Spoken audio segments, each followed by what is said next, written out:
I went to elementary school. All our leaders went to elementary school. But I thank God today I gain it. So my children collect books from me. Then they benefit a lot. He said they should not pay graduation fees, everything. So I thank God. God will bless him in Jesus' name. The government has carried almost everything that parents will be running around. When we want to resume like that, parents will be jumping around looking for money for books, textbooks. Textbooks are very costly these days. So I discovered that the state government have already provided a lot of these things for them. So it makes education easier in Ogun State now. I really appreciate it. These are not the only people singing the praises of a visionary leader. From parent to students to teachers, the story is the same. Quality education has been made easy, affordable, and accessible to all and sundry, irrespective of their status in society. Concerning the education sector, I think the present governor has taken a very deep initiative in reviving, rebuilding, and bringing up something that is so solid, something we all long for, something we wanted to see in the society. I've benefited mostly everything he did to us because he gave us free education, because some of us, our parents are not so rich to the extent that they can even send us to school. But I thank God for the free education he gave to us. He supplied us textbook and notebook and even everything we need in school. I see him as somebody that loves his state and is ambitious of seeing Ogun State in a greater height. Not quite long, he distributed some textbooks and some notebooks as in free, both for the primary school pupils and the secondary school students as well. And concerning the buildings, as in the structure infrastructure, he has really developed, he has really done so much in that regard too.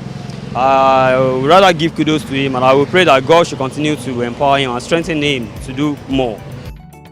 The scorecard on the first cardinal program is truly a good one, as stakeholders in the sector testify. Overall, the transformation happening in the sector has restored the confidence of the people in education being the power that drives any form of development. Strides in other programs of the government only complement the efforts here, so much so that all-round advancement is being achieved.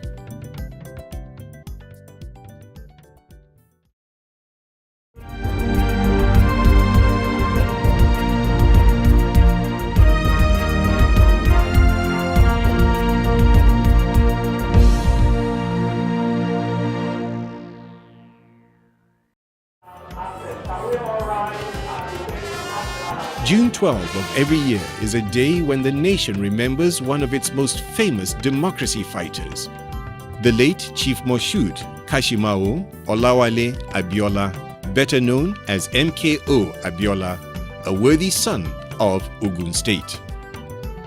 Thus, Tuesday, the 12th day of June 2012 marked the 13th year of the presidential election that saw Chief MKO Abiola as the acclaimed winner of what majority believe to be the freest and fairest election ever held in Nigeria. The day is marked with much respect to this fallen hero. Governor Ibikunle Amosun, his deputy, the Speaker of the State House of Assembly, members of the State Cabinet, and citizens of Gateway State joined others across the country to mark this memorable day. The day was marked with the Walk of Democracy, which started as early as 7:30 a.m. from the June 12 Cultural Center in Abeokuta. The walk took the entourage to almost every part of Abeokuta, the Ogun State capital. The man who gave his life, and he gave all. Speaking at one of the places designated, the secretary to the state government reiterated the reason why such a day was memorable in the history of the country. Rather than do any jamboree, what we are doing today is to mark that special event and remember that special human being in a unique way to do a democracy work. It is to remind ourselves that yes, we have gotten something in the last 30 years, but we are not there yet. We hope that the lessons that were supposed to be learned from that event will continue to guide us. The family house of the late MKO Abiola in Abeokuta was also visited. Here, the governor gave an address. He emphasized the importance of celebrating an icon such as the late MKO. Today was the day when all Nigeria, irrespective of where they come from, irrespective of their belief, irrespective of their religion, irrespective of their ethnic, everybody gathered together to say this is the man that we wanted to rule us. And that is democracy at its best. So for us, that is what signposts what we are now enjoying today as democracy in Nigeria. The democracy walk ended at the Moshood Abiola Stadium, where the daughter of the late icon and special advisor to the governor on Millennium Development Goals, Mrs. Hafsat Costello, expressed her gratitude to the governor and everyone for giving honor to her late father. After my father's historic victory, we still remember him.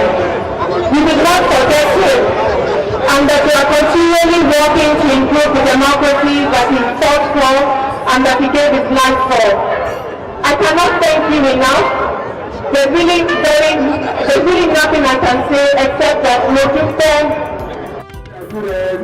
The governor, on his part, appreciated everyone that joined in the walk, while noting that the late Chief MKO Abiola is a man worthy of celebration.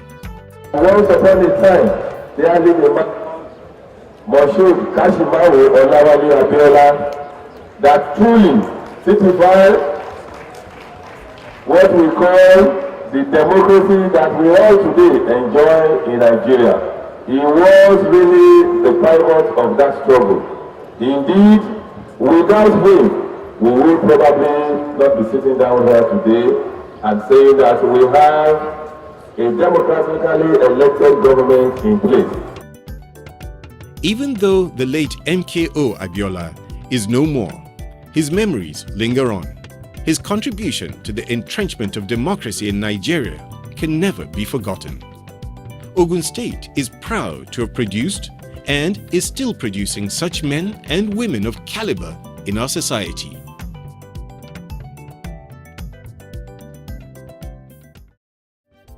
For comments, questions, and observations, send a text to the GSM number displayed on your screen.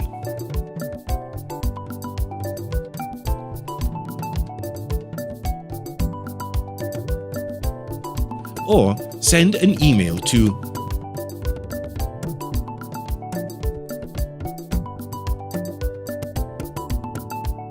be a part of rebuilding our beloved gateway state. Ọmọ Ògùn, Ìṣẹ̀yà.